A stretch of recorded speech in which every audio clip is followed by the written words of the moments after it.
जिल्ह्यात अवैध रेतीचे उत्खनन, दारूचा महापूर. सालोड ही परिसरात होत असलेला अवैध रेती उत्खनन थांबवा, नावेद पठाण यांची निवेदनातून मागणी.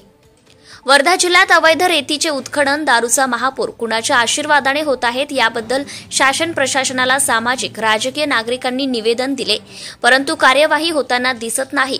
म्हणून नावेद पठाण यांनी दिनांक 16 एप्रिल रोजी संदीप पुंडेकर तहसीलदार तथा तालुका दंडाधिकारी यांना निवेदनातून कळवले की वर्धालगत असलेल्या सालोड हिरापूर परिसरात अवैध रेती उत्खनन मोठ्या प्रमाणात सुरू आहे. सध्या संपूर्ण महाराष्ट्रामध्ये रेती घाटाचे लिलाव झालेले नाही.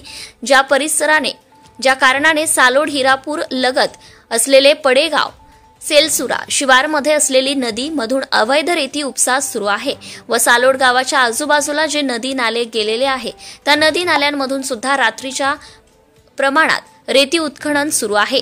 येत्या 7 दिवसाच्या आत वाळू, रेती तस्करी व दारू विक्री करणाऱ्यांवर कार्यवाही करण्यात यावी.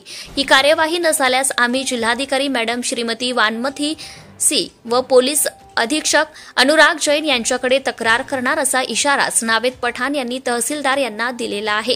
ब्युरो रिपोर्टर तुषार रेड्डीवार, नवस्वराज्य न्यूज प्रतिनिधी, Wardha. Subscribe now and press the bell icon. Never miss an update.